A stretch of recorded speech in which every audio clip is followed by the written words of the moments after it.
I've learned that we're all pretty much alike.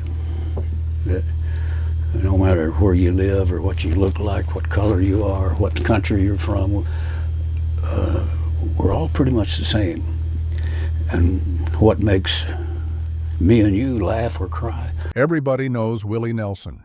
Everybody knows the braids, the bandana, the guitar with a hole worn through it. But almost nobody knows what his life actually looks like when the tour bus stops and the lights go down and the crowds disappear.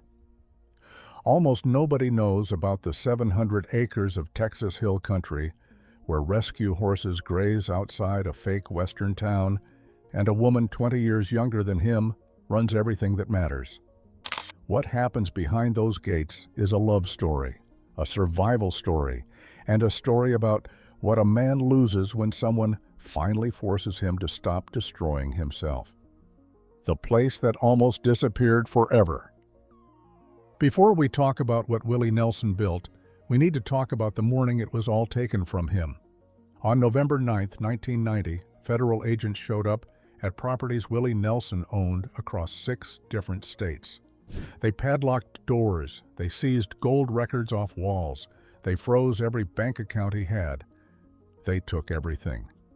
His daughter Lana later said he probably did not have $30,000 to his name when it was over.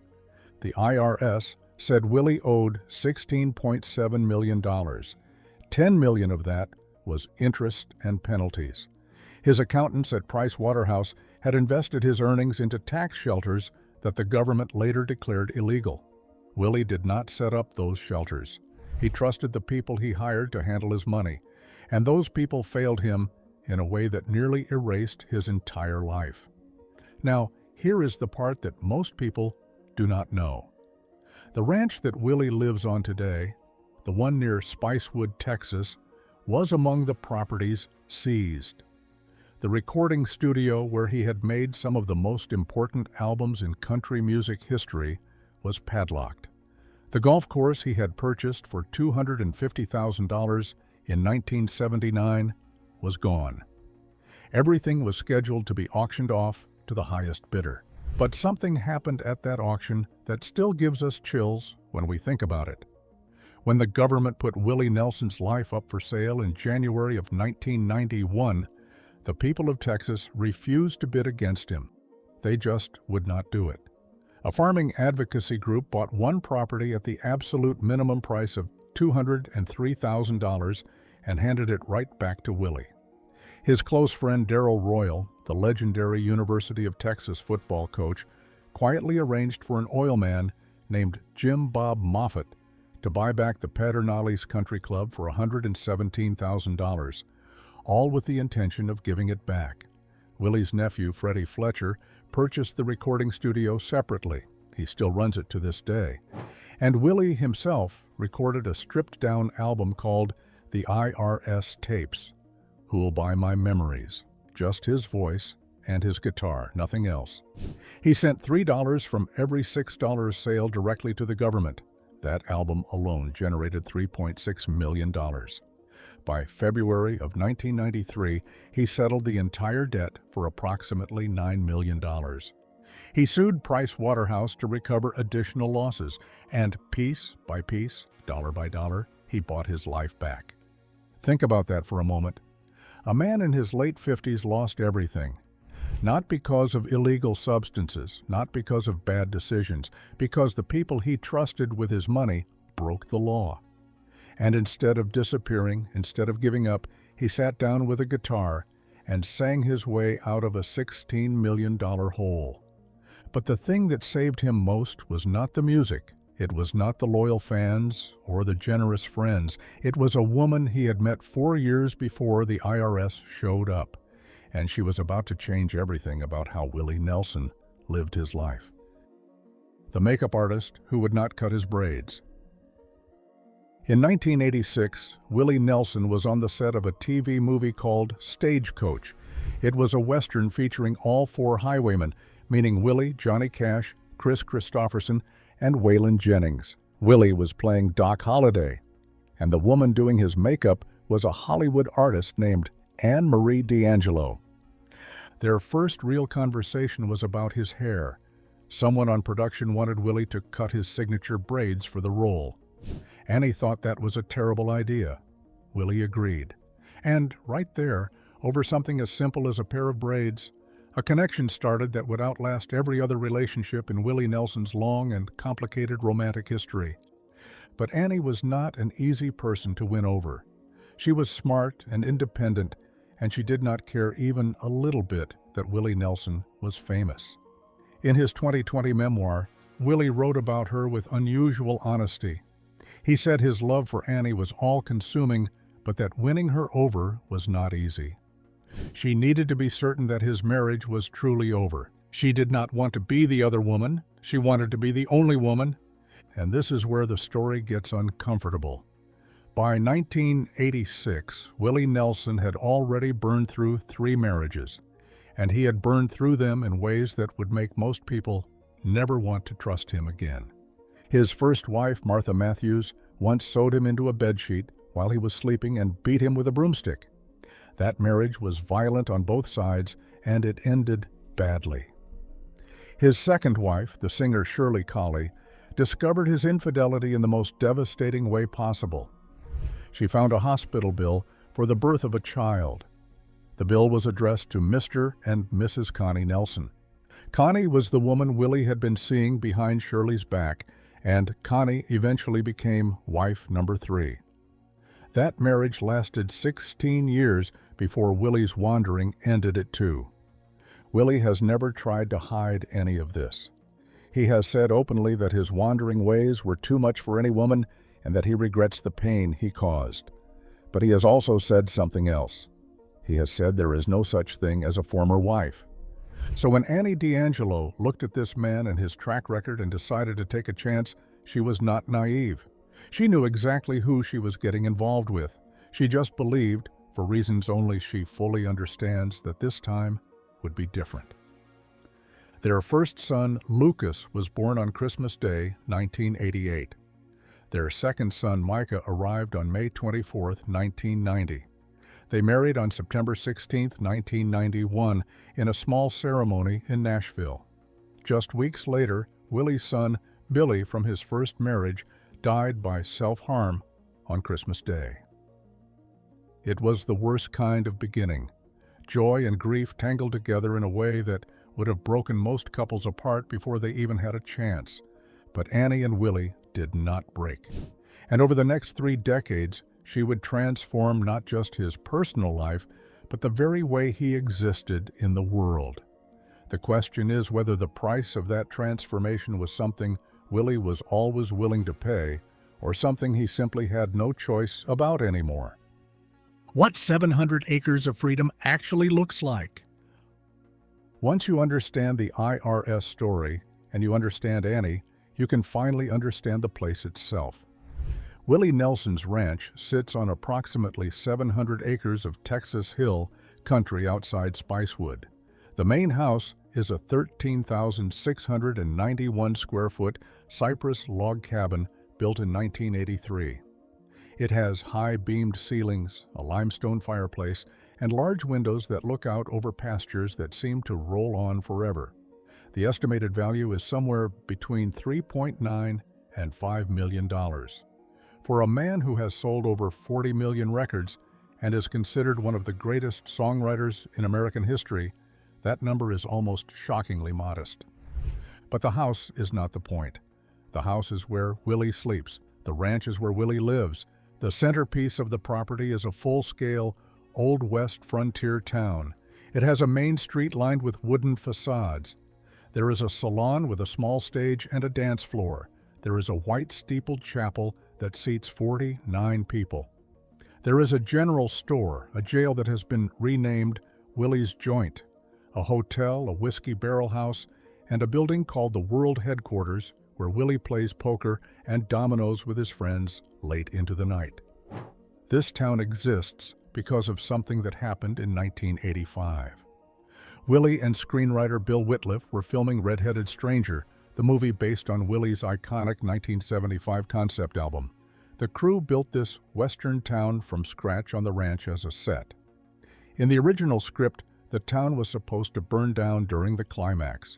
But Willie had grown so attached to his little town that he had the ending rewritten. Instead of the town burning, the villains attack a windmill. The building survived. They later appeared in the landmark 1989 miniseries Lonesome Dove as the town of Fort Smith, Arkansas. Willie Nelson literally rewrote a movie so he could keep a fake town. And then he spent the next 40 years turning that fake town into the most real place he has ever known. Nearby sits the Pedernales recording studio, housed in the converted country club he first bought in 1979. It features a Rupert Neve Designs 5088 console and has produced an almost absurd number of classic albums. Poncho and Lefty with Merle Haggard. God's Problem Child, My Way, which won a Grammy. A Beautiful Time, which won another Grammy. The studio closed commercially in 2012, but continues to record Willie exclusively. And then there is the golf course, the Pedernales Cut and Putt. 9 holes, open to the public. More than 70 rescue horses roam the surrounding pastures. Most of them were saved from slaughterhouses. Willie feeds them by hand twice a day. He has called them probably the luckiest horses in the world, and maybe they are. Or maybe they are just a reflection of a man who spent his whole life running from one thing to the next and finally found a place where staying put felt like enough. What Annie changed and what it cost. Here is the part of this story that does not get told enough. When Annie D'Angelo moved onto the ranch, it was not just a home. It was a commune. The condominiums on the property were filled with people, friends, acquaintances, hangers-on, people who had nowhere else to go and knew Willie would never tell them to leave. Because that is who Willie Nelson is. He is the guy who gives you money when you are broke and lets you sleep on his land when you have nowhere else and never asks for anything in return. Annie changed that. She reduced his payroll. She made it clear that the days of unlimited access to Willie Nelson were over. She ensured that his legendary generosity was no longer being exploited by people who contributed nothing in return. And this is where things get complicated, because from the outside, that sounds like exactly what Willie needed. Someone to protect him from his own kindness, someone to put up boundaries that he was incapable of putting up himself. And it was. It absolutely was. But there is a loneliness that comes with boundaries, even necessary ones. There is a cost to being protected. The same wall that keeps the bad people out can also make the good people feel unwelcome. And when your identity for 60 years has been the guy whose door is always open, what happens to you when someone finally closes it? Willie has never publicly complained about any of this. He calls Annie his lover, his wife, his nurse, his doctor, and his bodyguard. When someone asked him who his best friend in the world was, he pointed to the back of his tour bus and said probably the old gal back there, Anne Marie. But we think about the fact that Willie Nelson spent decades surrounded by chaos and people and noise and movement, and then one woman came along and made it all quiet. And quiet was probably what saved his life. But we wonder sometimes if it also changed something fundamental about who he was. If the man who once let the whole world crash on his couch had to become someone slightly different in order to survive. Annie became more than just a wife. She became a business partner. When Willie launched Willie's Reserve, his cannabis brand, Annie was integral to operations. She started her own line of cannabis edibles called Annie's Infused Edibles. In 2021, she and Margot Price became the first women added to the board of Farm Aid, the annual fundraiser Willie co-founded in 1985. She also became his health advocate. They bike and swim together. During the pandemic, when Willie fell seriously ill, Annie implemented strict testing and masking protocols around him. She told reporters there were a couple of times when she was not sure he was going to make it. At 92 years old, Willie Nelson is alive. That is not an accident. That is Annie. And the complicated truth is that the things that keep us alive are not always the same things that make us feel free. We keep thinking about something Willie wrote in one of his books. He said marrying Annie was not complicated at all, and that it was about the smartest thing he ever did. And I believe him completely. But there is a difference between the smartest thing you ever did and the easiest thing you ever did. Smart decisions are often the hardest ones. They require you to give up the version of yourself that felt exciting but was slowly killing you. And I think that is exactly what Annie asked Willie to do. Not with words, not with ultimatums, just by being the kind of person who made chaos feel unnecessary. So what does a 92-year-old legend actually do all day on a 700-acre ranch in Texas? The man behind the closed door. He wakes up early. He picks up Trigger, the battered Martin N20 classical guitar he has played since 1969. There is a hole worn straight through the body of that guitar from decades of picking. It looks like it should be in a museum. Instead, it is in Willie's hands every single morning, the same way it has been for over 50 years. He writes songs, often co-composing with his producer Buddy Cannon via text message. He drives his old pickup truck around the property, checking on the horses, feeding them by hand. His diet these days is light: eggs or waffles, protein shakes, the occasional tequila. The heavy drinking of earlier decades is long gone. He plays poker most nights. Woody Harrelson and Owen Wilson are regular visitors. They play dominoes and chess and poker, and according to Willie, it does not really matter how much they wager, because they end up trading $100 bills back and forth all night, and nobody really wins or loses. Here is something that surprises almost everyone who learns it. Willie Nelson holds a 5th-degree black belt in Gong Kwan Yu Sul, a Korean martial art. He also holds a 2nd-degree black belt in Taekwondo. He trained for over 20 years with Grandmaster Sam in Austin. Initially thought Willie was too old to start training at around 60 years old. He later said Willie had more stamina than he did. Willie used to practice forms in the aisles of his tour bus and send video to his instructor for feedback. But the biggest change in Willie Nelson's daily life is something that would have been unthinkable even a decade ago.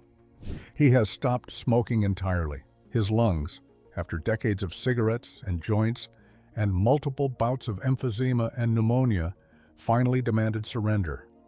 He told an interviewer in 2025 that his lungs had told him to stop, and so he stopped. He still consumes cannabis through edibles and tonics, many of them developed with Annie. But the smoke is gone.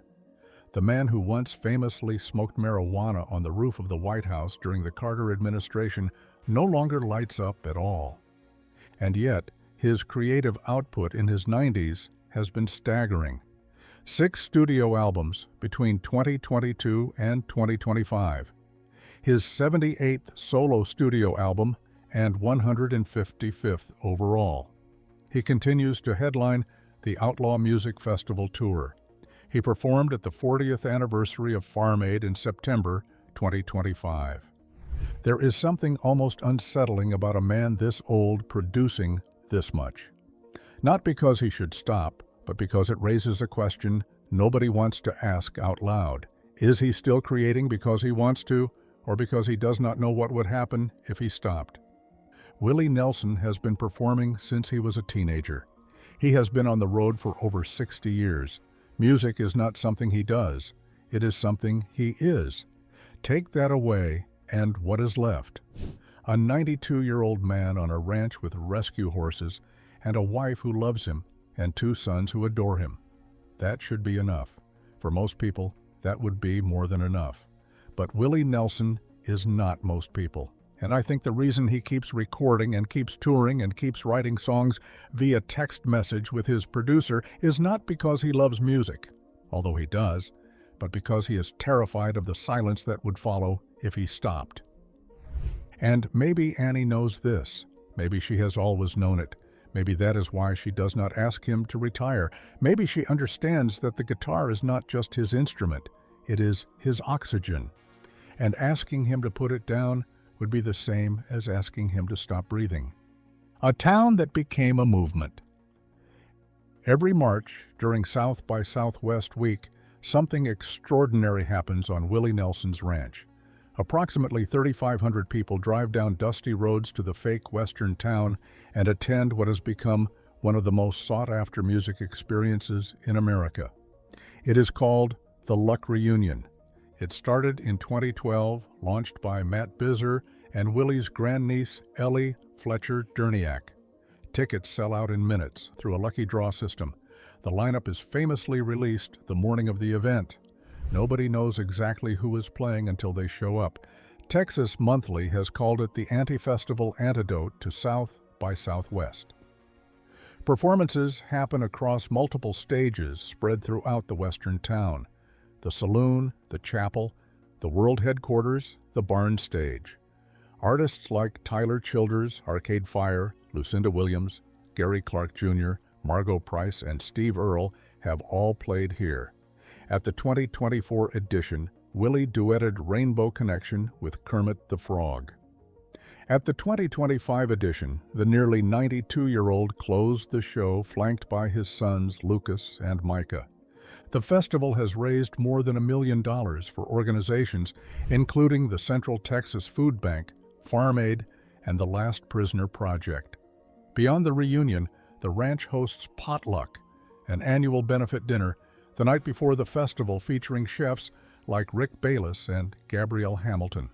In the fall of 2025, a new event called Surreal Luck launched, a 2-week neon art installation with over 100 large-scale works.